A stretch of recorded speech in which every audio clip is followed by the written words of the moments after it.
ಜ್ಞಾನಾಂಜಲಿ ಕಾರ್ಯಕ್ರಮದ ಎಲ್ಲ ವೀಕ್ಷಕರಿಗೂ ಸ್ವಾಗತ, ನಮಸ್ಕಾರ, ಓಂ ಶಾಂತಿ. ವೀಕ್ಷಕರೇ, ಕಳೆದ ಸಂಚಿಕೆಯಲ್ಲಿ ನಾವು ಅರ್ಥ ಮಾಡ್ಕೊಂಡ್ವಿ, ಹನುಮಂತ ವಿಭೀಷಣನ ಮನೆಗೆ ಹೋಗುವಂಥದ್ದು. ಏಕೆಂದರೆ ಅಲ್ಲಿನ ಒಂದು ಬೃಂದಾವನ ಏನಿತ್ತು, ತುಳಸಿ ಗಿಡ ಏನಿತ್ತು ಮತ್ತು ಹರಿನಾಮ ಸ್ಮರಣೆಯನ್ನು ಆಲಿಸುವಂತಹ ಹನುಮಂತ ವಿಭೀಷಣ ಮನೆಯೊಳಗಡೆ ಹೋಗ್ತಾನೆ. ಆತನ ಒಂದು ವಿನಯ, ಆತನ ಒಂದು ಭಕ್ತಿ, ಆತನ ಒಂದು ಭಾವನೆ, ಆತನಲ್ಲಿರುವಂತಹ ಒಂದು ಸಾತ್ವಿಕತೆ ಮತ್ತು ಹರಿಪ್ರಿಯತೆ ಎಲ್ಲವನ್ನೂ ಸಹ ನೋಡಿ ಅತ್ಯಂತ ಸಂತೋಷಗೊಳ್ತಾನೆ ಹಾಗೂ ಸೀತೆಯ ಬಗ್ಗೆ ಕೇಳ್ತಾನೆ. ಆಗ ವಿಭೀಷಣನು ಎಲ್ಲ ವಿಚಾರಗಳನ್ನು ಸವಿಸ್ತಾರವಾಗಿ ಹೇಳ್ತಾನೆ. ನಾನು ಅನೇಕ ಬಾರಿ ನಮ್ಮ ಅಣ್ಣನಾಗಿರುವಂತಹ ರಾವಣನಿಗೆ ತಿಳುವಳಿಕೆ ಹೇಳೋದಕ್ಕೆ ಪ್ರಯತ್ನ ಮಾಡಿದ್ದೇನೆ. ಆದರೆ ಯಾವುದೇ ಸಂದರ್ಭದಲ್ಲಿಯೂ ಅಹಂಕಾರದ ಚರಮ ಸೀಮೆಯಲ್ಲಿರೋದ್ರಿಂದ ಆತನಿಗೆ ಯಾವ ಮಾತು ಕೂಡ ಹಿಡಿಸ್ತಾ ಇಲ್ಲ. ಯಾರ ಮಾತನ್ನು ಕೂಡ ಆತ ಕೇಳುವಂತಹ ಪರಿಸ್ಥಿತಿ ಇಲ್ಲ. ಆತ ಜೀವನದಲ್ಲಿ ಈ ಒಂದು ದೊಡ್ಡ ತಪ್ಪನ್ನು ಮಾಡಿ ಇದರಿಂದ ಇಡೀ ಒಂದು ಕುಲಕ್ಕೆ ಚ್ಯುತಿ ಬರುವಂತಹ, ಕಳಂಕ ಬರುವಂತಹ, ನಾಶವನ್ನು ತರುವಂತಹ ಕೃತ್ಯವನ್ನು ಮಾಡ್ತಿದ್ದಾನೆ. ಅದು ನಮ್ಮೆಲ್ಲರಿಗೂ ಸಹ ಬೇಸರ ಇದೆ ಅನ್ನುವಂತಹ ಮಾತನ್ನು ಹೇಳ್ತಾ ಅಶೋಕವನದಲ್ಲಿ ಸೀತೆ ಇರುವಂತಹ ವಿಚಾರವನ್ನು ತಿಳಿಸ್ತಾನೆ. ಅಶೋಕವನಕ್ಕೆ ಹನುಮಂತ ಹೋಗ್ತಾನೆ. ಅಶೋಕ ವಾಟಿಕ ಮತ್ತು ಅಶೋಕವನ ಏನಿತ್ತು ಎಲ್ಲವೂ ಕೂಡ ಇತ್ತು. ಎಲ್ಲ ಸಾಧನಗಳು, ಎಲ್ಲ ಸಾಮಗ್ರಿಗಳು, ಎಲ್ಲ ಅಲಂಕಾರಗಳು ಎಲ್ಲವೂ ಇತ್ತು. ಆದರೆ ಸೀತೆಯ ಮುಖದಲ್ಲಿ ಖುಷಿ, ನಗು, ಪ್ರಸನ್ನತೆ, ನೆಮ್ಮದಿ, ಸಂತೋಷ ಯಾವುದೂ ಕೂಡ ಇರಲಿಲ್ಲ. ಭಗವಂತ ಹೇಳ್ತಾರೆ ನಾವು ಮಕ್ಕಳೇ, ಆತ್ಮರೂಪಿ ಸೀತೆಗೆ ಬೇಕಾಗಿರುವಂಥದ್ದು ಸದ್ವಿವೇಕ ಮತ್ತು ಜ್ಞಾನ ಹಾಗೂ ಪವಿತ್ರತೆ, ಶಾಂತಿ, ಶಕ್ತಿ. ಯಾವಾಗ ಆತ್ಮರೂಪಿ ಸೀತೆ ಭೌತಿಕ ಜಗತ್ತಿನಲ್ಲಿ ಮುಳುಗಿ ಹೋಗುತ್ತೋ, ಭೌತಿಕ ಜಗತ್ತಿನಲ್ಲಿ ಯಾವುದು ತನ್ನದಲ್ಲ ಅದನ್ನು ತನ್ನದು ಅಂತ ತಿಳ್ಕೊಂಡು ಆತ್ಮ ಹೋಗುತ್ತೆ, ಆಗ ತನ್ನತನವನ್ನು ಅದು ಮರ್ತು ಬಿಡುತ್ತೆ, ತನ್ನತನವನ್ನು ಕಳ್ಕೊಳ್ಳುತ್ತೆ. ಇವತ್ತು ಆತ್ಮೀಯರೇ, ನಾವು ಜಗತ್ತಿನಲ್ಲಿ ನೋಡೋದೇ ಆದರೆ ಎಲ್ಲ ಆತ್ಮರೂಪಿ ಸೀತೆ ಭೌತಿಕ ಜಗತ್ತಿನಲ್ಲಿ ಮುಳುಗಿ, ತನ್ನ ಶೋಕ ಸಾಗರದಲ್ಲಿ ಮುಳುಗಿ, ತನ್ನ ಮನಸ್ಸಿನ ಶಾಂತಿ, ಪ್ರೀತಿ, ಸಂತೋಷದಿಂದ ದೂರ ಆಗಿರುವಂಥದ್ದನ್ನು ನಾವು ನೋಡ್ತೇವೆ. ಹಾಗೆ ಸೀತೆಯಲ್ಲೂ ಸಹ ಸಾಕಷ್ಟು ದುಃಖ ಇತ್ತು, ಶೋಕ ಇತ್ತು. ಅದನ್ನು ಗಮನಿಸಿ ಹನುಮಂತ ತಾನು ತಂದಿರುವಂತಹ ಒಂದು ಮುದ್ರಿಕೆಯನ್ನು, ರಾಮನ ಉಂಗುರವನ್ನು ಸೀತೆಗೆ ತೋರಿಸ್ತಾನೆ. ಆಗ ಆಕೆಗೆ ವಿಶ್ವಾಸ ಬಂತು, ರಾಮನ ಸ್ಮರಣೆ ಆಯಿತು, ರಾಮನನ್ನು ನೋಡಬೇಕು ಅನ್ನುವಂತಹ ಹಂಬಲ ಹೆಚ್ಚಾಯಿತು. ಭಗವಂತ ಹೇಳ್ತಾರೆ ಮಕ್ಕಳೇ, ಜಗತ್ತಿನಲ್ಲಿ, ಭೌತಿಕ ಜಗತ್ತಿನಲ್ಲಿ ಮುಳುಗಿರುವಂತಹ ಅನೇಕ ಆತ್ಮರುಗಳಿಗೆ ಪರಮಾತ್ಮನ ಸತ್ಯ ಅರಿವನ್ನು ತಂದುಕೊಡುವಂತಹ, ಪರಮಾತ್ಮನನ್ನು ಕಾಣುವ ಮಾರ್ಗ, ಪರಮಾತ್ಮನ ಸನಿಹ ಸೇರುವಂತಹ ಮಾರ್ಗ, ಪರಮಾತ್ಮನ ಸಾಮೀಪ್ಯ ಸಾನ್ನಿಧ್ಯದಲ್ಲಿ ಬರುವಂತಹ ಸನ್ಮಾರ್ಗವನ್ನು ತೋರಿಸುವಂತಹ ಮಹಾನ್ ಸೇವೆಯನ್ನು ಮಾಡಬೇಕು. ಭೌತಿಕತೆಯಲ್ಲಿ ಮುಳುಗಿರುವಂತಹ ಆತ್ಮಗಳಿಗೆ ಆಧ್ಯಾತ್ಮಿಕ ಸತ್ಯದ ಅರಿವನ್ನು ನೀವು ಮಾಡಿಸ್ಬೇಕು. ಇದು ಯಾರು ಮಾಡಿಸೋದಕ್ಕೆ ಸಾಧ್ಯ? ಯಾರಲ್ಲಿ ಆ ಒಂದು ಶ್ರದ್ಧೆ, ಆ ಒಂದು ಪ್ರೀತಿ, ಆ ಒಂದು ಏಕಾಗ್ರತೆ ಇರುತ್ತೋ, ಯಾರಲ್ಲಿ ದೃಢತೆ, ಯಾರಲ್ಲಿ ಶ್ರದ್ಧೆ, ಯಾರಲ್ಲಿ ಏಕಾಗ್ರತೆ ಇರುತ್ತೋ ಹನುಮನ ರೀತಿನಲ್ಲಿ, ಅಂಥವರು ಮಾತ್ರ ಈ ಒಂದು ಮಹಾನ್ ಸೇವೆಯನ್ನು ಮಾಡೋದಕ್ಕೆ ಸಾಧ್ಯ ಅಂತ ಭಗವಂತ ಪ್ರತಿನಿತ್ಯವೂ ಸಹ ನಮಗೆ ಮುರಳಿಯಲ್ಲಿ ತಿಳಿಸ್ಕೊಡ್ತಾರೆ. ಹೀಗೆ ಹನುಮಂತನು ಸೀತೆಗೆ ಆ ಒಂದು ದೃಢತೆಯನ್ನು, ಆ ಒಂದು ವಿಶ್ವಾಸವನ್ನು, ನಂಬಿಕೆಯನ್ನು ಕೊಡಿಸ್ತಾನೆ. ಖಂಡಿತ ರಾಮ ಭಗವಂತ ಇಲ್ಲಿ ತಮ್ಮನ್ನು ಖಂಡಿತ ಬಿಡಿಸ್ಕೊಂಡು ಹೋಗ್ತಾರೆ. ಬಹಳ ಶೀಘ್ರದಲ್ಲಿ ತಮಗೆ ಈ ಒಂದು ವಾಟಿಕೆಯಿಂದ, ಅಶೋಕ ವಾಟಿಕೆಯಿಂದ ಮುಕ್ತಿ ಸಿಗುತ್ತೆ. ರಾವಣನ ಬಂಧನದಿಂದ, ಸರಪಳಿಯಿಂದ ನಿಮಗೆ ಮುಕ್ತಿ ಸಿಗುತ್ತೆ. ರಾಮನ ದರ್ಶನ ಅತಿ ಶೀಘ್ರದಲ್ಲಿ ನಿಮ್ಗಾಗತ್ತೆ. ನೀವು ಧೃತಿಗೆಡಬೇಡಿ ತಾಯಿ, ಯೋಚನೆ ಮಾಡಬೇಡಿ ಅನ್ನುವಂಥ ಆಶ್ವಾಸನೆಯನ್ನು ಕೊಟ್ಟು ನಂತರ ದೂತನಾಗಿ ಬಂದಿರುವಂತಹ ಹನುಮಂತ ಲಂಕೆಗೆ ಬರ್ತಾನೆ. ಲಂಕೆಗೆ ದೂತನಾಗಿ ಬಂದು ಒಬ್ಬ ಸ್ನೇಹಿತನಾಗಿ, ಒಬ್ಬ ಹಿರಿಯನಾಗಿ, ಒಬ್ಬ ಸಾಂತ್ವನಕನಾಗಿ, ಒಬ್ಬ ಗಣ್ಯನಾಗಿ, ಎಲ್ಲ ರೀತಿಯಲ್ಲೂ ಒಬ್ಬ ಸ್ನೇಹಿತನಾಗಿ, ಒಬ್ಬ ತಂದೆಯ ಸ್ಥಾನದಲ್ಲಿ ನಿಂತು ಎಲ್ಲ ವಿಚಾರದಲ್ಲೂ ಪರಿಪರಿಯಾಗಿ ರಾವಣನಿಗೆ ಹೇಳ್ತಾನೆ, ನೋಡು, ನೀನಲ್ಲಿ ವೀರತನ, ಶೂರತನ, ಬುದ್ಧಿ, ಪಾಂಡಿತ್ಯ, ವೇದಶಕ್ತಿ, ಕಲೆ, ಸಾಹಿತ್ಯ, ಸಂಸ್ಕೃತಿ ಮತ್ತು ಬಲಾಢ್ಯತೆ, ಧನಾಢ್ಯತೆ ಎಲ್ಲವೂ ಸಹ ಇದೆ. ಆದರೆ ಈ ಒಂದು ತಪ್ಪು ಮಾರ್ಗದಿಂದ ನಿನ್ನ ಜೀವನ ಅಧಪತನಕ್ಕೆ ಹೋಗುತ್ತೆ, ಸರ್ವನಾಶನಾಗ್ತೀಯ ನೀನು. ಅದರಿಂದ ಈ ಒಂದು ಕಾರ್ಯ ಬೇಡ. ಈಗೂ ಕೂಡ ಸಮಯ ಮಿಂಚಿಲ್ಲ. ಈಗೂ ಕೂಡ ನೀನು ಬಂದು ರಾಮನಿಗೆ ಶರಣಾಗತನಾಗು. ರಾಮನಿಗೆ ಗೌರವದಿಂದ ಸಮ್ಮಾನದಿಂದ ಸೀತಾಮಾತೆಯನ್ನು ಒಪ್ಪಿಸು. ಅವರ ರಕ್ಷಣೆಯನ್ನು ಕೇಳು. ಅವರ ಭಕ್ತಿಯಲ್ಲಿ ನೀನು ಮುಳುಗು. ಖಂಡಿತ ನಿನ್ನ ತಪ್ಪನ್ನು ಅವರು ಮನ್ನಿಸ್ತಾರೆ, ಕ್ಷಮಿಸ್ತಾರೆ, ನಿನಗೆ ಸನ್ಮಾರ್ಗವನ್ನು ತೋರಿಸ್ತಾರೆ ಅಂತ ಹೇಳಿದ್ರೂ ಕೂಡ ಕೇವಲ ವಾನರ ಅನ್ನುವಂತಹ ಒಂದೇ ಒಂದು ಉದ್ದೇಶಕ್ಕಾಗಿ ಹನುಮಂತನನ್ನ ಸಾಕಷ್ಟು ಅವಮಾನವನ್ನು ಮಾಡ್ತಾನೆ. ಯಾವ ಆತ ಕೊಡುವಂತಹ ಹಿತದ ಮಾತನ್ನೂ ಕೂಡ, ಒಳ್ಳೆಯತನದ ಮಾತನ್ನು ಅಹಂಕಾರದ ಪರಮಾವಧಿನಲ್ಲಿ ಇರುವಂತಹ ವ್ಯಕ್ತಿಗೆ ಎದುರುಗಡೆ ಇರುವಂತಹ ಯಾವುದೇ ವ್ಯಕ್ತಿಯ ಮಾತು ಹಿಡಿಸೋದಿಲ್ಲ. ಹನುಮಂತನ ಮಾತನ್ನು ತಿರಸ್ಕರಿಸ್ತಾನೆ. ಮಾತ್ರವಲ್ಲ, ಅವಮಾನ ಮಾಡ್ತಾನೆ, ಅಣಕಿಸ್ತಾನೆ, ಪರಿಹಾಸ್ಯ ಮಾಡ್ತಾನೆ.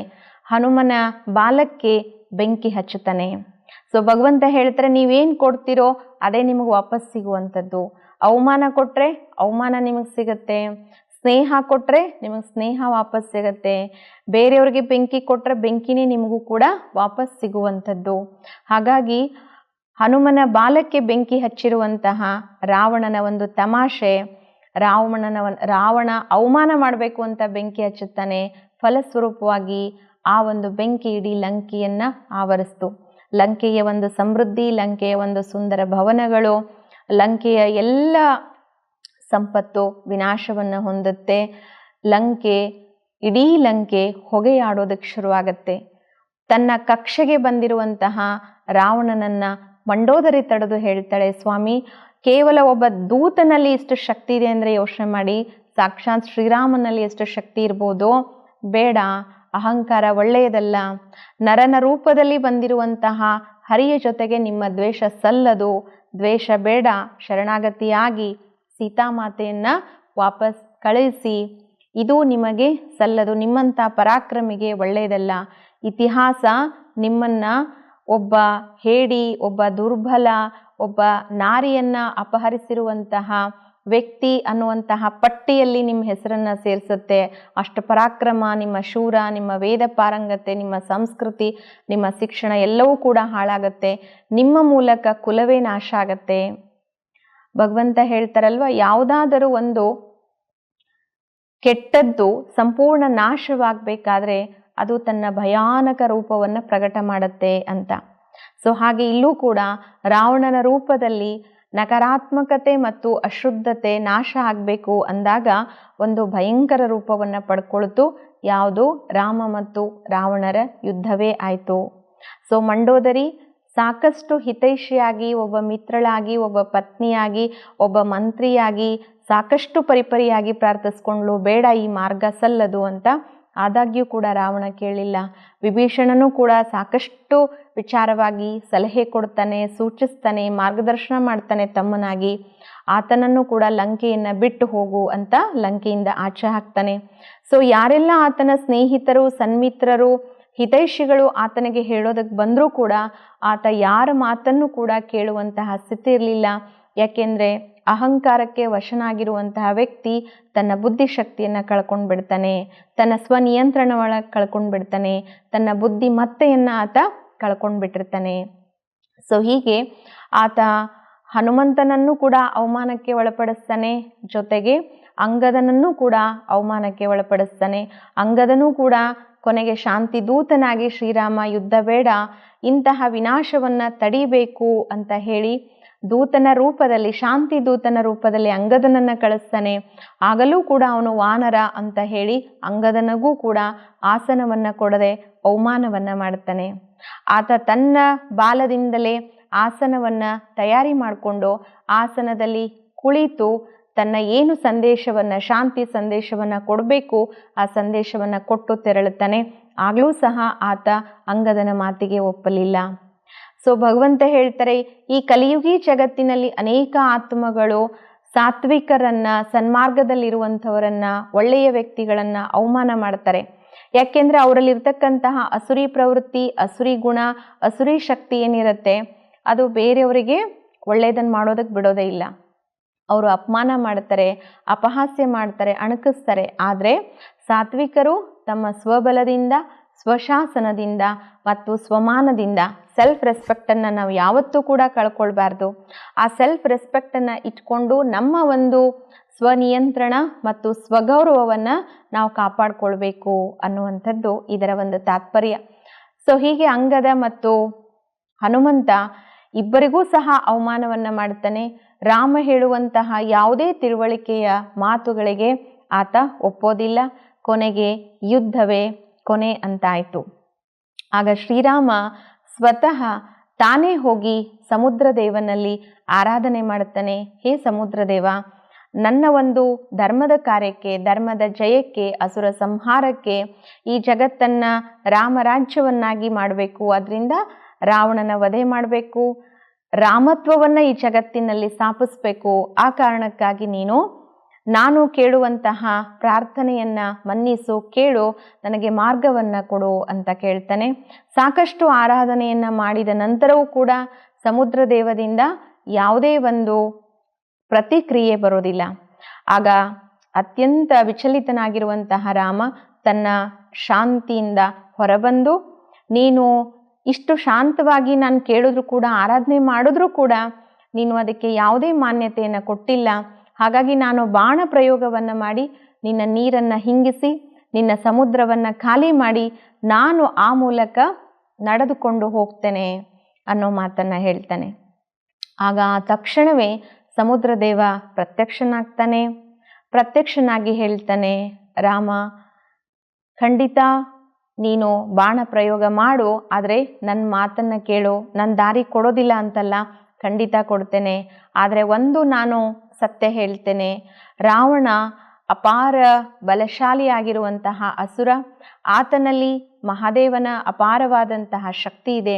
ಸೊ ಆ ಮಹಾದೇವನ ಶಕ್ತಿ ಮತ್ತು ಆ ಮಹಾದೇವನ ವರ ಆತನಲ್ಲಿರೋದ್ರಿಂದ ನಿಮ್ಮ ಆತ್ಮ ಬಲದಿಂದ ಆತನನ್ನು ವಧೆ ಮಾಡೋದಕ್ಕೆ ಸಾಧ್ಯವಿಲ್ಲ. ಅದರಿಂದ ನೀವು ಕೂಡ ಈ ಒಂದು ಸಮುದ್ರ ದಡದಲ್ಲಿ ಮಹಾದೇವನನ್ನು ಆಹ್ವಾನ ಮಾಡಿ, ಶಿವನನ್ನು ನೀವು ಆಹ್ವಾನ ಮಾಡಿ, ಶಿವನಿಂದ ನೀವು ಶಕ್ತಿಯನ್ನು ಪಡ್ಕೊಳ್ಳಿ. ಆ ಒಂದು ಶಕ್ತಿ ನಿಮಗೆ ಯುದ್ಧದ ಸಮಯದಲ್ಲಿ ಬಹಳಷ್ಟು ಸಹಾಯಕ್ಕೆ ಬರುತ್ತೆ. ಸೊ ಭಗವಂತ ಹೇಳ್ತಾರೆ, ಯಾವುದೇ ಒಂದು ನಕಾರಾತ್ಮಕ ಕಾರ್ಯವನ್ನು, ನಕಾರಾತ್ಮಕವಾಗಿ ನಮ್ಮ ಮುಂದೆ ಬಂದಿರುವಂತಹ ಪರಿಸ್ಥಿತಿ ಆಗಿರ್ಬೋದು, ವಿಕಟ ಪರಿಸ್ಥಿತಿ, ಅದನ್ನು ಎದುರಿಸಬೇಕು ಅಂದರೆ ನಾವು ಭಗವತ್ ಶಕ್ತಿಯನ್ನು ಆಹ್ವಾನ ಮಾಡುವಂಥದ್ದು, ಪರಮಾತ್ಮನನ್ನು ಆಹ್ವಾನ ಮಾಡುವಂಥದ್ದು, ಪರಮಾತ್ಮನ ಸ್ಮರಣೆ ಮಾಡುವಂಥದ್ದು, ನಾನತ್ವ ಅನ್ನುವಂತಹ ಭಾವನೆಯಿಂದ ಆಚೆ ಬಂದು ನಾನು ಕೇವಲ ನಿಮಿತ್ತ ಅನ್ನುವಂತಹ ಭಾವನೆಯನ್ನು ನಾನು ಇಟ್ಟುಕೊಂಡು ಪರಮಾತ್ಮನನ್ನು ನಾನು ಆಹ್ವಾನ ಮಾಡಿದಾಗ ಆ ಒಂದು ಭಾವನೆಯಿಂದ, ನಿಮಿತ್ತತನದಿಂದ, ನಮ್ರತ ಭಾವದಿಂದ ಎಂತಹ ಅಸಾಧ್ಯ ಕಾರ್ಯಗಳನ್ನು ಸಹ ನಾವು ಮಾಡೋದು ಸುಲಭ ಆಗುತ್ತೆ. ಮತ್ತು ಎಂತಹ ನಕಾರಾತ್ಮಕ ಕಾರ್ಯದಲ್ಲಿಯೂ ಕೂಡ ನಮಗೆ ಸಕಾರಾತ್ಮಕವಾಗಿರುವಂತಹ ಫಲಿತಾಂಶ ಸಿಗುತ್ತೆ. ನಾವು ಸೋಲೋದಿಲ್ಲ, ಜೀವನದಲ್ಲಿ ಯಶಸ್ಸನ್ನು ಪಡ್ಕೊಳ್ತೀವಿ ಮತ್ತು ಸಫಲತೆಯನ್ನು ಪಡ್ಕೊಳ್ತೀವಿ. ಸೊ ಹಾಗೆ ಭಗವಂತನನ್ನು ಅರ್ಥಾತ್ ಮಹಾದೇವನನ್ನು ಆಹ್ವಾನ ಮಾಡಿ, ಯಾವುದನ್ನು ರಾಮೇಶ್ವರ ಅಂತ ಹೇಳಲಾಗತ್ತೆ, ರಾಮನಿಂದ ಪೂಜಿಸಲ್ಪಟ್ಟಿರುವಂತಹ ಲಿಂಗ ರಾಮೇಶ್ವರ ಆಯಿತು. ಅಲ್ಲಿ ಈಶ್ವರನಿಂದ ಶಕ್ತಿಯನ್ನು ಪಡೆದು ರಾಮ ರಾವಣನ ಜೊತೆಗೆ ಘನಘೋರ ಯುದ್ಧವನ್ನು ಮಾಡ್ತಾನೆ. ಯಾವ ಯುದ್ಧದಲ್ಲಿ ರಾವಣನು ಹತನಾಗ್ತಾನೆ, ಅರ್ಥಾತ್ ಅಸು ನೀಗ್ತಾನೆ. ಸೊ ಅಸು ನೀಗುವಂತಹ ಸಂದರ್ಭದಲ್ಲಿಯೂ ಕೂಡ ಇನ್ನೇನು ರಾವಣನ ಪ್ರಾಣ ಪಕ್ಷಿ ಹಾರಿ ಹೋಗುತ್ತೆ. ಸೊ ಹಾರಿ ಹೋಗುವ ಮುನ್ನ ಶ್ರೀರಾಮ ಹೇಳ್ತಾನೆ ಲಕ್ಷ್ಮಣನಲ್ಲಿ, ಲಕ್ಷ್ಮಣ, ಇವತ್ತು ಜಗತ್ತಿನಲ್ಲಿ ಒಬ್ಬ ದೊಡ್ಡ ವೇದ ಪಾರಂಗತ, ಒಬ್ಬ ಶಾಸ್ತ್ರಜ್ಞ, ಒಬ್ಬ ಕಲಾಕಾರ, ಒಬ್ಬ ಸಾಹಿತ್ಯ ಸಂಪನ್ನನಾಗಿರುವಂತಹ ವೀರನು, ಧೀರನು, ಶೂರನು, ಮಹಾಬಲಿಯೂ ಆಗಿರುವಂತಹ ಒಬ್ಬ ಅನುಭವಿ, ಜಗತ್ತಿನ ಒಬ್ಬ ಶ್ರೇಷ್ಠ ಅನುಭವಿ ಜಗತ್ತಿನಿಂದ ಇವತ್ತು ವಿದಾಯ ತಗೊಳ್ತಾ ಇದ್ದಾನೆ. ಅದರಿಂದ ಹೋಗಿ ಆತನನ್ನು ಅನುಭವ ಪಡೆದುಕೊಂಡು ಬಾ ಅಂತ ಹೇಳ್ತಾನೆ. ಸೊ ರಾವಣನ ಹತ್ರ ಏನು ಅನುಭವ ಇದೆ, ಅವನು ನನಗೇನು ಅನುಭವ ಹೇಳೋದಕ್ಕೆ ಸಾಧ್ಯ, ಅವನೇನು ನನಗೆ ಕೊಡೋದಕ್ಕೆ ಸಾಧ್ಯ ಅಂತ ಲಕ್ಷ್ಮಣನಿಗೆ ಅನಿಸಿದ್ರೂ ಕೂಡ ಅಣ್ಣನ ಮಾತಿಗೆ ಬೆಲೆ ಕೊಟ್ಟು ಲಕ್ಷ್ಮಣ ಹೋಗ್ತಾನೆ. ಹೋಗಿ ರಾವಣನ ಹತ್ರ ನಿಂತು, ನಮ್ಮಣ್ಣ ನಿನ್ನ ಬಳಿ ಅನುಭವದ ಖಜಾನೆಯನ್ನು ತಗೊಂಡು ಬರಕ್ಕೆ ಹೇಳಿದ್ದಾರೆ ಅಂತ ಹೇಳ್ತಾನೆ. ರಾವಣ ಏನೂ ಕೂಡ ಮಾತನಾಡಲ್ಲ. ಲಕ್ಷ್ಮಣ ವಾಪಸ್ ಬರ್ತಾನೆ. ಏನಾಯ್ತು ಅಂತ ಕೇಳಿದಾಗ ಲಕ್ಷ್ಮಣ ಹೇಳ್ತಾನೆ, ಅವನ ಹತ್ರ ಏನಾದರೂ ಇದ್ರೆ ಅಲ್ವಾ ಅಣ್ಣ ಅವ್ನು ಹೇಳೋದು, ಅವನ ಹತ್ರ ಏನೂ ಇಲ್ಲ. ಏನೂ ಇಲ್ಲ ಅಂದಮೇಲೆ ಅವನೇನು ಕೊಡೋದಕ್ಕೆ ಸಾಧ್ಯ ಅಂತ. ಆಗ ರಾಮ ಹೇಳ್ತಾನೆ, ನೀನು ಎಲ್ಲಿ ನಿಂತಿದ್ದೆ ಹೇಳು ಅಂದಾಗ ಲಕ್ಷ್ಮಣ ಹೇಳ್ತಾನೆ, ನಾನು ತಲೆ ಹತ್ರ ನಿಂತಿದ್ದೆ. ಆಗ ರಾಮ ಹೇಳ್ತಾನೆ, ಲಕ್ಷ್ಮಣ, ಯಾವುದೇ ಒಬ್ಬ ವ್ಯಕ್ತಿಯ ಬಳಿ ನಾವು ಏನನ್ನಾದರೂ ಕೇಳಬೇಕಾದ್ರೆ ದೈನ್ಯ ಭಾವದಿಂದ ವಿನಮ್ರರಾಗಿ ಅವರ ಕಾಲ್ ಹತ್ರ ನಿಂತ್ಕೊಂಡು ಕೇಳಬೇಕು ಅಂತ ಹೇಳಿ ವಾಪಸ್ ಕಳಿಸ್ತಾನೆ. ಆಗ ಲಕ್ಷ್ಮಣ ಅತ್ಯಂತ ದೈನ್ಯ ಭಾವದಿಂದ ನಮಸ್ಕಾರ ಮಾಡಿ ಕೇಳ್ತಾನೆ, ನಿಮ್ಮ ಜೀವನದ ಅಪಾರ ಅನುಭವ ಖಜಾನೆಯನ್ನು ನಮಗೂ ಸಹ ಸ್ವಲ್ಪ ಕೊಡಿ. ನಿಮಗೇನೂ ತೊಂದರೆ ಇಲ್ಲ ಅಂದರೆ ನಮಗೂ ಸ್ವಲ್ಪ ನಿಮಗೆ ನಿಮ್ಮ ಅನುಭವದ ಖಜಾನೆಯ ಮುತ್ತುಗಳನ್ನು ನಮಗೂ ಕೂಡ ಹಂಚಿ ಅಂತ ಅತ್ಯಂತ ದೈನ್ಯ ಭಾವದಿಂದ ಕೇಳ್ತಾನೆ. ಆಗ ರಾವಣ, ನನ್ನ ಜೀವನದ 3 ಅನುಭವದ ಮುತ್ತುಗಳನ್ನು, ಮಣಿಗಳನ್ನು ನಿನಗೆ ಇವತ್ತು ನಾನು ಕೊಡ್ತೇನೆ. 1, ಎಂದೂ ಕೂಡ ಹಿತೈಷಿಯ ಮಾತುಗಳನ್ನು ಧಿಕ್ಕರಿಸಬಾರ್ದು. ನನ್ನ ಜೀವನದಲ್ಲಿ ನನ್ನ ಪತ್ನಿ ಮಂಡೋದರಿ, ನನ್ನ ತಮ್ಮನಾಗಿರುವಂತಹ ವಿಭೀಷಣ ಮತ್ತು ನನ್ನ ತಾತ, ನನ್ನ ಅನೇಕ ಸನ್ಮಿತ್ರರು ಹಿತೈಷಿಗಳು ನನಗೆ ಅನೇಕ ಬಾರಿ ಒಳ್ಳೆಯ ಮಾರ್ಗದಲ್ಲಿ ತರುವಂತಹ ಪ್ರಯತ್ನ ಮಾಡಿದ್ರು, ಒಳ್ಳೆಯದನ್ನು ಹೇಳಿದ್ರು. ಆದರೆ ಯಾವುದನ್ನೂ ಕೂಡ ನಾನು ಸ್ವೀಕರಿಸಲಿಲ್ಲ. ಯಾರು ನನ್ನನ್ನು ಹೊಗಳ್ತಾ ಇದ್ರು ಅದನ್ನು ನಾನು ಸ್ವೀಕಾರ ಮಾಡಿದೆ. ಇವರು ನನಗೆ ಕಹಿಯಾಗಿ ಹೇಳಿದ್ರು, ಎಷ್ಟೇ ಪರಿಪರಿಯಾಗಿ ಹೇಳಿದ್ರು ಕೂಡ ನಾನು ಸ್ವೀಕಾರ ಮಾಡಲಿಲ್ಲ. ಇವತ್ತು ನಾನು ಈ ಸ್ಥಿತಿಗೆ ಬರೋದಕ್ಕೆ ಕಾರಣ ಅದೇ. ಅದರಿಂದ ಎಂದೂ ಕೂಡ ನಾವು ಹಿತೈಷಿಗಳ ಮಾತನ್ನು ಅವರು ಕಹಿಯಾಗಿ ಹೇಳಿದ್ರು, ನಮ್ಮನ್ನು ಬೈದು ನಿಂದನೆ ಮಾಡಿ ಹೇಳಿದ್ರು ಕೂಡ ಧಿಕ್ಕರಿಸಬಾರ್ದು. 1. ಸೊ 2ನೆಯ ಒಂದು ಮಾತು, ಯಾವತ್ತೂ ಕೂಡ ಎದುರುಗಡೆ ಇರುವಂತಹ ವ್ಯಕ್ತಿಯನ್ನು ನಾವು ದುರ್ಬಲ ಅಂತ ಅನ್ಕೊಳ್ಬಾರ್ದು. ನಾನು ನರ ಮತ್ತು ವಾನರರು ನನ್ನೇನು ಮಾಡೋದಕ್ಕೆ ಸಾಧ್ಯ ಅಂತ ನಾನು ಅಂದ್ಕೊಂಡೆ. ಯಾವತ್ತೂ ಕೂಡ ಯುದ್ಧದಲ್ಲಿ ನನ್ನ ಶಕ್ತಿಯೂ ಗೊತ್ತಿರಬೇಕು, ನನ್ನ ಎದುರುಗಡೆ ಇರುವಂತಹ ವ್ಯಕ್ತಿಯ ಶಕ್ತಿಯೂ ಗೊತ್ತಿರಬೇಕು. ನನ್ನ ಶಕ್ತಿ ಗೊತ್ತಿದ್ದು ಅವರ ಶಕ್ತಿ ಗೊತ್ತಿಲ್ಲ ಅಂದರೂ ನಾನು ಸೋತೋಗ್ತೀನಿ. ಎದುರುಗಡೆ ಇರುವಂತಹ ವ್ಯಕ್ತಿಯ ಶಕ್ತಿ ಗೊತ್ತಿದ್ದು ನನ್ನ ಶಕ್ತಿ ನನಗೆ ಗೊತ್ತಿಲ್ಲ ಅಂದರೂ ಕೂಡ ಸೋತೋಗ್ತೀನಿ. ಅದರಿಂದ ನಮ್ಮಲ್ಲಿ ವಿಶ್ವಾಸ ಇರಬೇಕು, ಆದರೆ ಅತಿಯಾದ ವಿಶ್ವಾಸ ಬೇಡ. ಎದುರುಗಡೆ ಇರುವಂತಹ ಎದುರಾಳಿಗಳನ್ನು ನಾವೆಂದೂ ದುರ್ಬಲರು ಅಂತ ತಿಳ್ಕೊಳ್ಬಾರ್ದು. ತಿಳ್ಕೊಂಡಿದ್ದಕ್ಕಾಗಿ ನನಗೆ ಇವತ್ತು ಯುದ್ಧದಲ್ಲಿ ಈ ಒಂದು ಸ್ಥಿತಿ ಬಂತು. ಸೊ 3ನೇ ಮಾತನ್ನು ಹೇಳುವಂಥದ್ದು, ಯಾವತ್ತೂ ಕೂಡ ಒಳ್ಳೆಯದನ್ನು ನಾವು ನಿಧಾನಿಸಬಾರ್ದು. ನನಗೂ ಕೂಡ ಅನೇಕ ಬಾರಿ ಅನ್ನಿಸ್ತಾ ಇತ್ತು ಸೀತಾದೇವಿಯನ್ನು ಇವತ್ತೇ ಕರ್ಕೊಂಡು ಹೋಗಿ ಬಿಟ್ಬಿಡ್ಬೇಕು ಅಂತ. ಆದರೆ ಯಾವಾಗೆಲ್ಲ ನಾನು ಅಂದ್ಕೊಳ್ತಾ ಇದ್ದೆ ಆವಾಗೆಲ್ಲ ನನಗೆ ಈ ಭಾವನೆ ಬರ್ತಿತ್ತು, ಇವತ್ತು ತುಂಬ ಲೇಟ್ ಆಗೋಗ್ಬಿಟ್ಟಿದೆ, ನಾಳೆ ಬೆಳಗ್ಗೆ ಎದ್ದು ಆ ಕೆಲಸ ಮಾಡಿದ್ರಾಯ್ತು ಅಂತ. ಆದರೆ ನಾಳೆ ಅಂತ ನಾನು ಯಾವಾಗೆಲ್ಲ ಯೋಚನೆ ಮಾಡ್ತಿದ್ದೆ ಅಷ್ಟರಲ್ಲಿ ನನ್ನ ಮನಸ್ಸಿನಲ್ಲಿ ದುರಾತ್ಮಕ ಭಾವನೆಗಳು, ನಕಾರ ಭಾವನೆಗಳು, ಅಶುದ್ಧ ಭಾವನೆಗಳು ನನ್ನ ಮನಸ್ಸನ್ನು ಆವರಿಸ್ತಿತ್ತು, ಅತಿಕ್ರಮಿಸ್ತಿತ್ತು ಮತ್ತು ಮುತ್ತಿಗೆ ಹಾಕ್ತಿತ್ತು. ನನಗೆ ಒಳ್ಳೆಯದನ್ನು ಮಾಡೋದಕ್ಕೆ ಅವಕಾಶನೇ ಕೊಡಲಿಲ್ಲ. ಸೊ ಯಾವತ್ತೂ ಕೂಡ ಒಳ್ಳೆಯದನ್ನು ನಿಧಾನಿಸಬಾರ್ದು, ಲೇಟ್ ಮಾಡಬಾರ್ದು, ಡಿಲೇ ಮಾಡಬಾರ್ದು. ಶುಭಶ್ಯ ಶೀಘ್ರಂ, ಒಳ್ಳೆಯದನ್ನು ತತ್ಕ್ಷಣವೇ ಮಾಡಿಬಿಡಬೇಕು. ಸೊ ಈ 3 ಮಣಿಗಳನ್ನು ಲಕ್ಷ್ಮಣನಿಗೆ ರಾವಣ ತನ್ನ ಬಾಯಿಯಿಂದ ಹೇಳಿ ತನ್ನ ಜೀವನದ ಯಾತ್ರೆಯನ್ನು ಮುಗಿಸ್ಕೊಂಡು ಹೋಗ್ತಾನೆ. ಸೊ ಇತ್ತ ಕಡೆ ಅಯೋಧ್ಯೆಗೆ ರಾಮನ ಪಯಣ ವಿಜಯದ ಪತಾಕೆಯೊಂದಿಗೆ ಆಗಮನ ಆಗುತ್ತೆ. ಸೊ ಆತ್ಮೀಯರೇ, ನಾವು ಜೀವನದಲ್ಲಿ ಈ 3 ಮಹಾನ್ ಮುತ್ತುಗಳನ್ನು, ಅನುಭವದ ಖಜಾನೆಯನ್ನು ಪರಮಾತ್ಮನೂ ಸಹ ನಾವು ಮಕ್ಕಳಿಗೆ ತಿಳಿಸ್ಕೊಡ್ತಾರೆ.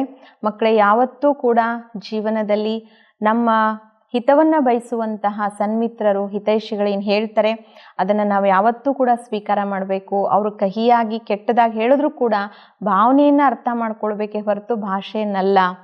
ಜೊತೆಗೆ ಯಾರನ್ನೂ ಕೂಡ ನಾವು ಕಡಿಮೆ ಅಂತ ಅಂದ್ಕೊಳ್ಬಾರ್ದು, ಸಾಧಾರಣ ಅಂದ್ಕೊಳ್ಬಾರ್ದು, ದುರ್ಬಲ ಅಂತ ಅಂದ್ಕೊಳ್ಬಾರ್ದು. ಪ್ರತಿಯೊಬ್ಬರನ್ನೂ ಸಹ ನಾವು ಸನ್ಮಾನ ಕೊಡಬೇಕು, ಸನ್ಮಾನವನ್ನು ಪಡಿಬೇಕು, ಗೌರವದಿಂದ ನೋಡಬೇಕು. ಯಾರನ್ನೂ ಎಂದೂ ಅಪಹಾಸ್ಯ ಮಾಡಬಾರ್ದು, ಅಣಕಿಸಬಾರ್ದು. ವಿಶ್ವಾಸ ಇರಲಿ, ಆದರೆ ಅತಿ ವಿಶ್ವಾಸ ನಮ್ಮ ಬಗ್ಗೆ ಯಾವತ್ತೂ ಸಲ್ಲದು. ಸೊ 3ನೇದಾಗಿ ಪರಮಾತ್ಮ ಹೇಳ್ತಾರೆ, ಯಾವತ್ತೂ ಕೂಡ ಒಳ್ಳೆಯದಕ್ಕೆ ನಿಧಾನಿಸಬಾರ್ದು. ಒಳ್ಳೆಯದು ಅಂತೇನು ಅನಿಸುತ್ತೋ ಅದನ್ನು ತತ್ಕ್ಷಣ ಮಾಡಿ, ಆಗ ನಿಮ್ಮ ಜೀವನದಲ್ಲಿ ಜಯ ಸಿಗುತ್ತೆ. ಹಾಗೆ ಕಥೆಯ ಪ್ರಕಾರ ಅವ್ರಿಗೂ ಕೂಡ ಜಯ ಸಿಕ್ತು. ಸೀತಾಮಾತೆಯನ್ನು ಕರ್ಕೊಂಡು ಬಂದರು.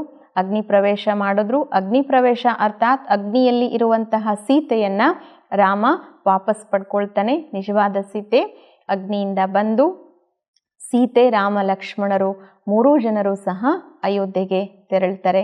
ಸೊ ಇಲ್ಲಿ ರಾಮಾಯಣದ ಮುಕ್ತಾಯ ಆಗತ್ತೆ. ರಾಮನಿಗೆ ಜಯ ಆಯಿತು ಮತ್ತು ರಾವಣನಿಗೆ ಸೋಲಾಯಿತು. ಸೊ ಇದರಿಂದ ಅನೇಕ ಒಂದು ಪ್ರಸಂಗಗಳು, ಅನೇಕ ನಿದರ್ಶನಗಳು, ಅನೇಕ ಮಾತುಗಳು, ಅನೇಕ ಘಟನೆಗಳು, ಅನೇಕ ಕಥೆಗಳ ಮೂಲಕ ನಮ್ಮ ಒಂದು ಬ್ರಾಹ್ಮಣ ಜೀವನದ ಯಾತ್ರೆಯಲ್ಲಿ, ಆಧ್ಯಾತ್ಮಿಕ ಯಾತ್ರೆಯಲ್ಲಿ ಬರುವಂತಹ ಅನೇಕ ನಿಗೂಢತೆಗಳನ್ನು, ರಹಸ್ಯಾತ್ಮಕತೆಗಳನ್ನು, ವಿಚಾರಗಳನ್ನು ಮತ್ತು ಅನೇಕ ಡೀಪ್ ಲೆಸನ್ನನ್ನು ನಾವು ಇದರಿಂದ ಪಡ್ಕೊಳ್ಳುವಂಥದ್ದು.